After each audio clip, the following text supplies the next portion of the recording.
Football fans across Italy are celebrating in the streets after the team won the Euro 2020 Championship in a hard-fought match against England at Wembley in London. The game finished 1-1 after extra time.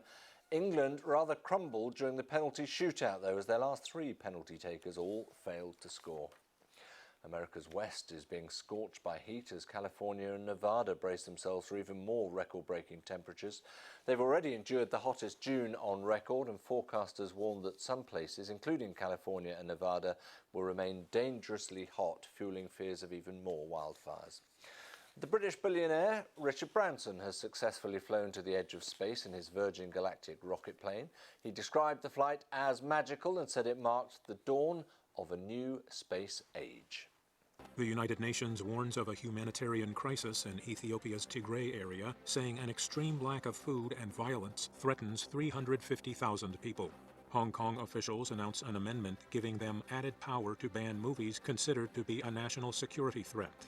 In Myanmar, the military government accuses former leader Aung San Suu Kyi of accepting illegal payments, including $600,000 and gold. Her lawyer denies the charges. And U.S. media report the Justice Department ordered Apple in 2018 to provide information on communications of two U.S. House representatives.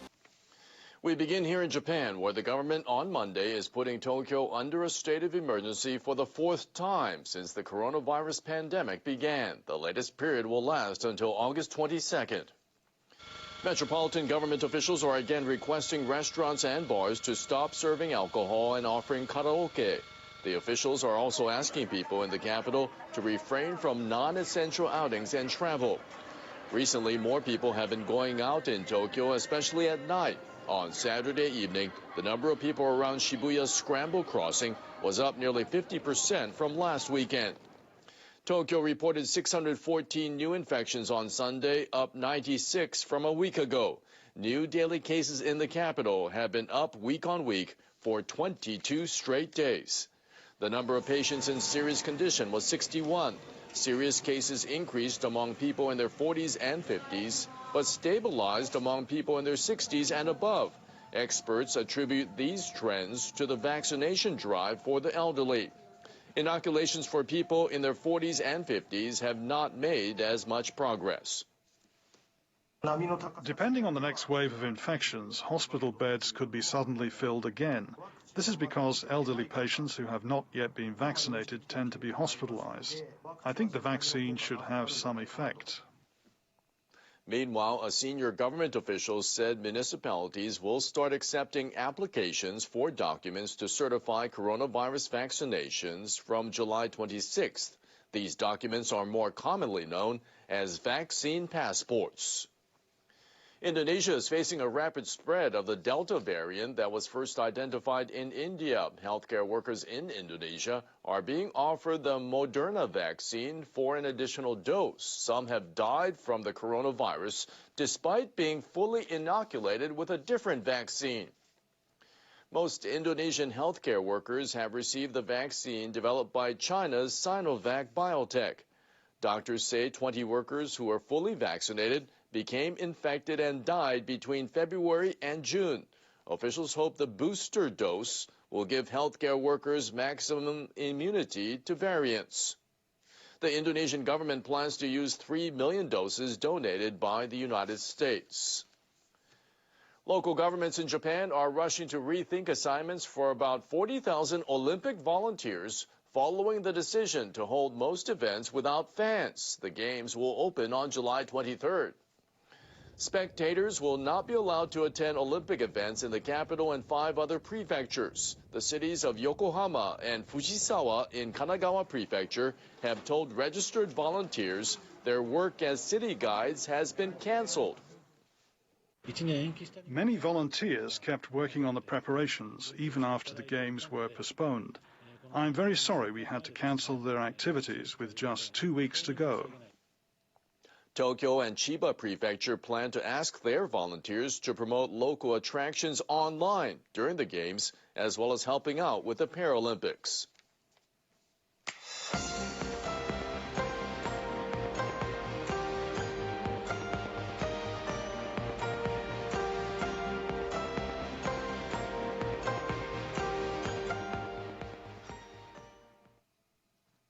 An unopened copy of Nintendo's The Legend of Zelda video game fetched a record $870,000 last Friday at an auction in the United States. Heritage Auctions in Dallas, Texas says the version of the Japanese game was only produced for a few months in the latter half of 1987. It says the previous record was set in April when it sold a Super Mario Bros. Cartridge for $660,000.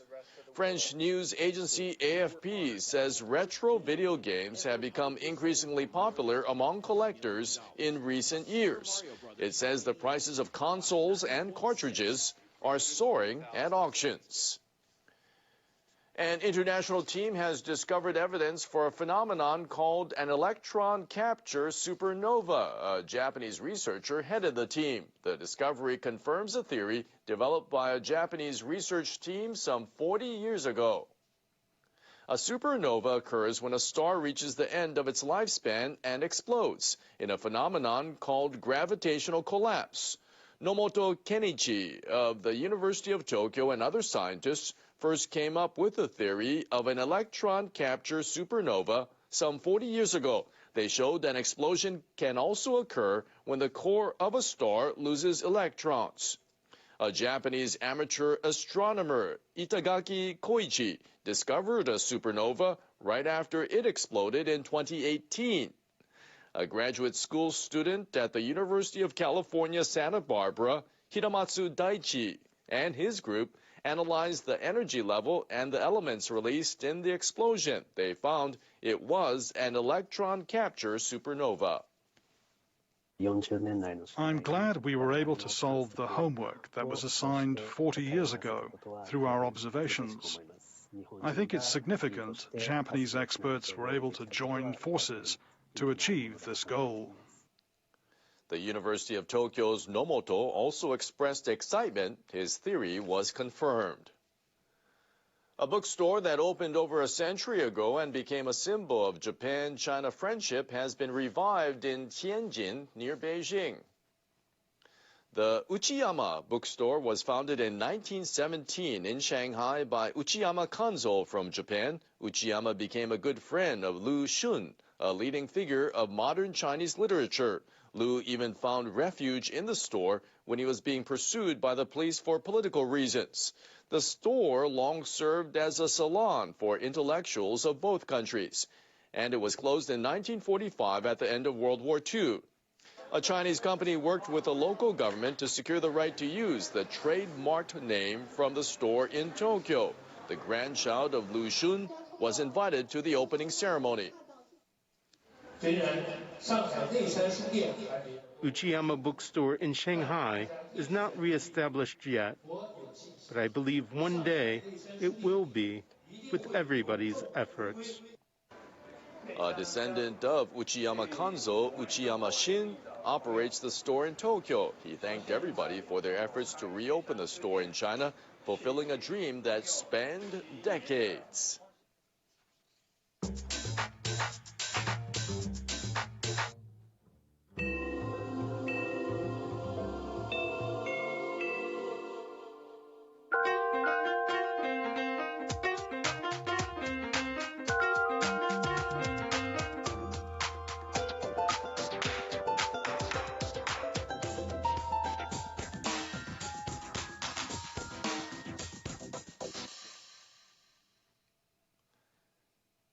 The leaders of North Korea and China are marking the 60th anniversary of a friendship treaty. North Korean media reports that leader Kim Jong-un sent a message to Xi Jinping. The agreement signed in 1961 pledges good relations between the two countries, as well as cooperation and mutual assistance in the event of an armed attack. Kim is quoted as saying the treaty ensures peace and stability in Asia and the rest of the world as hostile forces grow more desperate. Xi reportedly said he wants to lead relations to a new level to make people in both countries happier.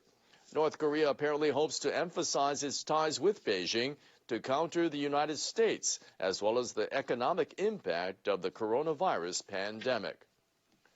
Those were the stories for this hour.